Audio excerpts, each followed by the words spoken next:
A current, consider a region in which there is a flow of charge, that is a cylindrical conductor is here. The charge is flowing toward this direction. This is charge is coming out of the surface. So we define the current, that is the charge per unit time flowing through a certain surface, that is I is equal to dq upon dt. So units are in CGS system, it is ESU per seconds. In SI it's the coulomb per seconds, that is equal to the 1 amperes. That is the conversion. 1 ampere is equal to 2.99 into 10 raised to power 9 ESU.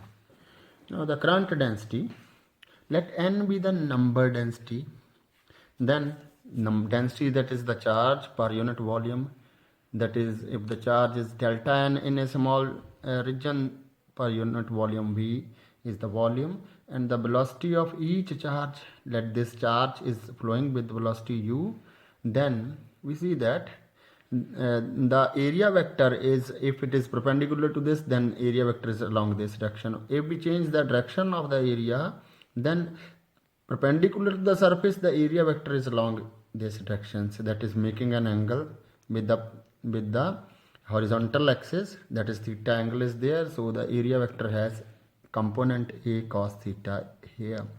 If a is the area vector in perpendicular directions, then the current flowing can be calculated, that is area is equal to through that is delta q upon delta t. What delta q, we may write q into the number of charges, that is per unit so q into delta n upon delta t is the current. Again we have right here. Now again little bit putting the value of the delta n, that is n into v. Then again we can write the value of n into this q into n. Then we have the volume, we have put, this is the length, u into delta t. Then a is cos theta is the area, we have converted the volume into this. So again we get the value I is equal to q n u dot a, if we want to write it in the dot product. So we define the current density, J is equal to q n into u. Q is the charge, n is the number density, and u is the velocity. So we write collectively write it as a rho, that is the number density. Current density is a number density, so into the velocity of the charged particles. Hence the current is equal to J into A, where J is equal to, put this here is this. Here are the some assumptions we have made. Number one, only one kind of charge carrier are taken, but we have the two kind of charge carrier, positive and negatives. So this is the objections. And the second objection is u is assumed to be same for all particles, although it is different for the positive and negative particles. That is, the velocity is different for the positive and negative particles. And third is we have taken J as a constant for the regular surface area. Now the solution of the first problem is that if we want to write the multiple charges, then we may write the J as qk into nk into uk, where qk is the charge of each, sum of the charges of each charges contributing, nk is the number density of the each charge, and kth charge, and uk is the velocity of the kth.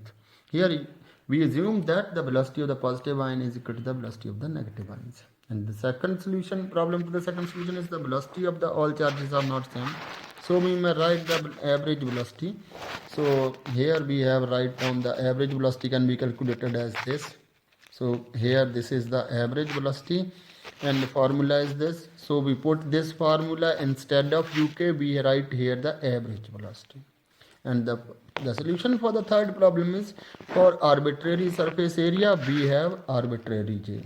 So we are taking here the surface area J dot dA, where J is the arbitrary surface. Next is the continuity equations. We take any surface, here the charge is, current is flowing through the closed surface and coming out of the closed surface as shown in the figures. Now what we see that the some charges enter and some charges leave. Now what happens to the charge after it enters?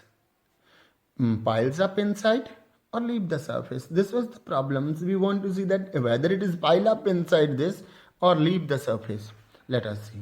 Since the current I is equal to, just like this, we can write it as, with the D is the point outside the closed surface. Now apply the Gauss's divergence theorems.